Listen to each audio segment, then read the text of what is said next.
बोलता झारखंड के पेज पर आप तमाम दर्शकों का मैं आज की शाम अभिनंदन करता हूं।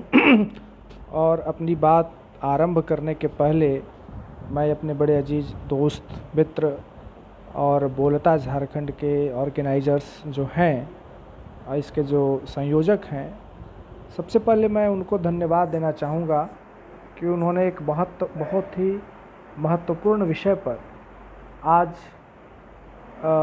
मुझे इस विषय पर इस फेसबुक पेज पर उन्होंने बोलने के लिए आमंत्रित किया है।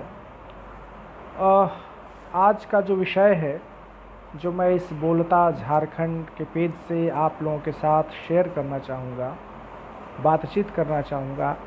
आयोजकों ने हमसे कहा कि कोरोना और लॉकडाउन आप जानते हैं, विगत 5-6 महीना से, मार्च के महीना से पूरे देश में कोरोना के कारण लॉकडाउन है।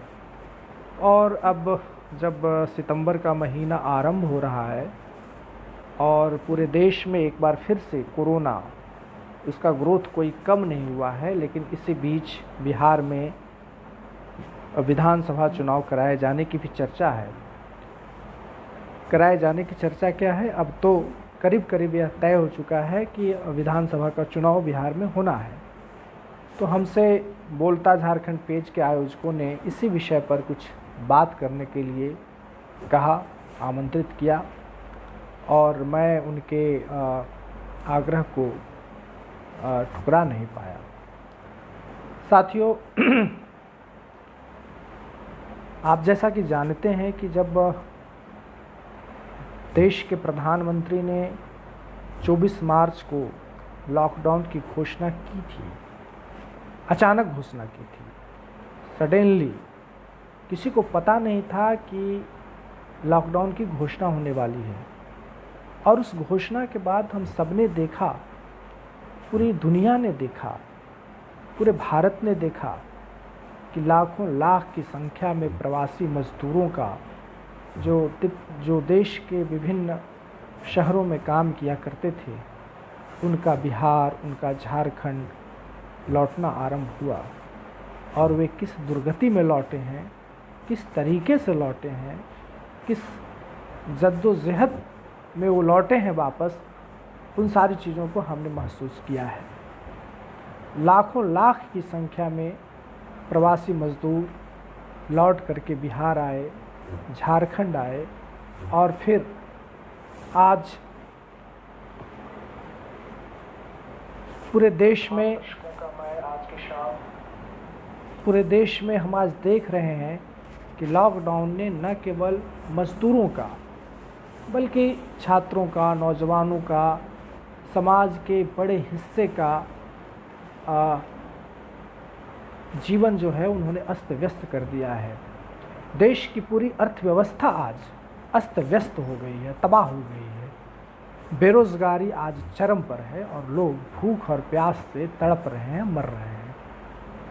और अब जाकर के बिहार जो है कोरोना के मामले में उसका एपिक सेंटर बनता जा रहा है।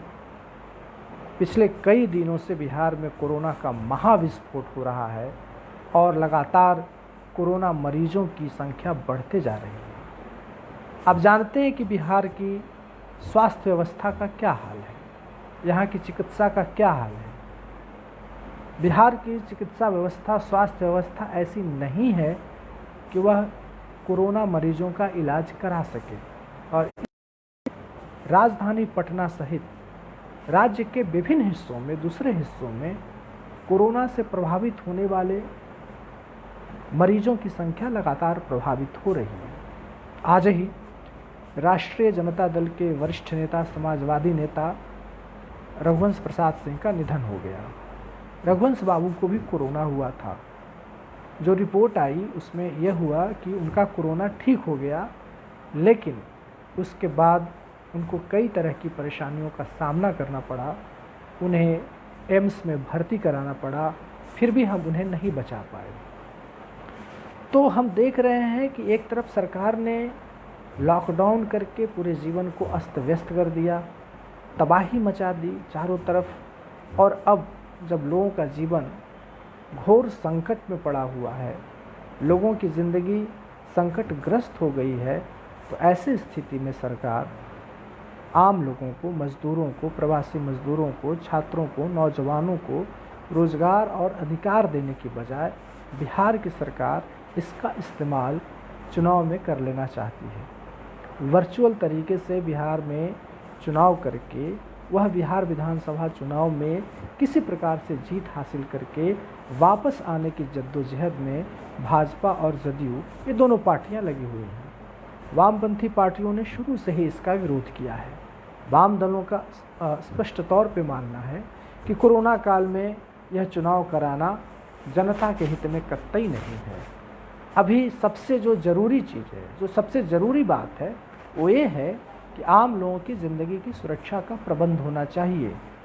आम लोग जो भूखे हैं, प्यासे हैं, जिनके सारे रोज़गार के साधन छीन गए हैं, जिनके पास कोई दूसरा सोर्स नहीं है, इन लोगों के लिए सरकार सबसे पहले राशन की व्यवस्था करे, रोज़गार की व्यवस्था करे, इनके जीवन की व्यवस्था करे। लेकिन बिहार की सरकार ऐसा कोई काम नहीं कर रही है। इसी बीच में लोग तरह तरह की परीक्षाएं ले रहे हैं, तरह तरह की समस्याएं खड़ी की जा रही हैं, जबकि आज पूरे देश में औसतन 1 लाख से ज़्यादा कोरोना मरीज आ रहे हैं। तो ये जो आम लोगों की ज़िंदगी को संकट में डाल करके चुनाव करा करके, क्योंकि जानते हैं कि इसमें बहुत व्यापक पैमाने पर लोग चुनाव की प्रक्रिया में शामिल ही नहीं हो पाएंगे, वो चुनाव की पूरी प्रक्रिया से बाहर रह जाएंगे, क्योंकि उनके लिए ज़िंदगी जीना, ज़िंदगी बचाना सबसे बड़ा काम है। उनके सामने जो सबसे बड़ा चैलेंज है वह अपनी ज़िंदगी की रक्षा करनी है। इसलिए हम लोगों ने लगातार कहा है, चुनाव आयोग को कहा है कि अभी बिहार में चुनाव की कोई स्थिति नहीं है। अभी बिहार में चुनाव की कोई स्थिति नहीं है। हम आम लोगों की ज़िंदगी के साथ नहीं खेल सकते हैं, हम आम लोगों के जीवन के साथ मजाक नहीं कर सकते हैं। लेकिन बहुत ही यह दुर्भाग्यपूर्ण है कि भारतीय जनता पार्टी और जनता दल यूनाइटेड नीतीश कुमार जी को इन मसलों से कोई मतलब नहीं रह गया है। आज वो कोरोना की चर्चा भी नहीं करते। आज बिहार में धीरे धीरे करके कोरोना के जो टेस्ट हुआ करते थे वो सब के सब कम हो गए हैं और लगातार कम होते जा रहे हैं। और अब वो वर्चुअल रैली, उद्घाटन, ये वो, इन तमाम चीज़ों में भाजपा और जदयू के लोग शामिल हो गए हैं। तो यह एक तरह से बिहार की जनता पर जो लॉकडाउन की पीड़ा झेल रही है, बिहार की जनता जो कोरोना की पीड़ा झेल रही है, उनके ऊपर यह चुनाव भी थोप दिया गया है और इसके ज़रिए भाजपा के लोग इस चुनाव को हड़पना चाहते हैं। तो विपक्षी पार्टियों का यह दायित्व है और हम इस काम को कर भी रहे हैं कि भाजपा और जदयू का जो यह प्लान है कि इस कोरोना काल में चुनाव करा करके, जैसे तैसे इलेक्शन करा करके फिर से वो जो कुर्सी में वापस आना चाहते हैं, कुर्सी हथिया लेना चाहते हैं, तो हम इसको, विपक्ष के लोग इसको चुनावी एजेंडा बनाएंगे। और इसको एजेंडा बनाते हुए कि इस पूरे लॉकडाउन में जो दिखा कि बिहार से पलायन कम नहीं हुआ, बल्कि नीतीश जी के राज में पलायन और बढ़ा है, पलायन की गति और तेज़ हुई है, और बड़ी संख्या में बाहर जा रहे हैं। और आज भी बिहार की इकॉनमी जो है वह बाहर के पैसों से चल रही है। इस सत्य को लॉकडाउन के दौरान जो प्रवासी मजदूर लौट करके बिहार आए, ये साबित हुआ। तो ये चुनाव का जो विधानसभा का चुनाव होगा उसमें विपक्ष का बड़ा एजेंडा होगा और वामपंथी पार्टियां इस बार कोशिश कर रही हैं कि इस चुनाव में, बिहार विधानसभा के चुनाव में नीतीश कुमार के खिलाफ जो आक्रोश है, जनाक्रोश है, और भाजपा के खिलाफ, उसके खिलाफ विपक्ष की पार्टियों की एक एकजुटता कायम हो। इस दिशा में कई राउंड बातचीत हुई भी है, प्रोसेस और प्रक्रिया जारी है और हम यही उम्मीद कर सकते हैं कि आने वाले दिनों में भाजपा और जदयू के खिलाफ, बीजेपी और जदयू के खिलाफ बिहार में राष्ट्रीय जनता दल, कांग्रेस, वामपंथी पार्टियों, इन तमाम दलों का एक मजबूत और ज़बरदस्त मोर्चा बनेगा और हम कोरोना को, स्वास्थ्य व्यवस्था को, शिक्षा को और अन्य तमाम सवालों को, जैसे भूमि सुधार के सवाल को, पलायन के सवाल को, इन तमाम सवालों को हम चुनाव का एजेंडा बनाएंगे और यह भी एजेंडा बनाएंगे कि यह समय चुनाव कराने का नहीं था, फिर भी आम लोगों की ज़िंदगी को खतरे में डाल करके आयोग यह चुनाव करा रही है। यह भी एजेंडा होगा, यह भी हमारा प्रधान एजेंडा होगा बिहार विधानसभा के चुनाव में।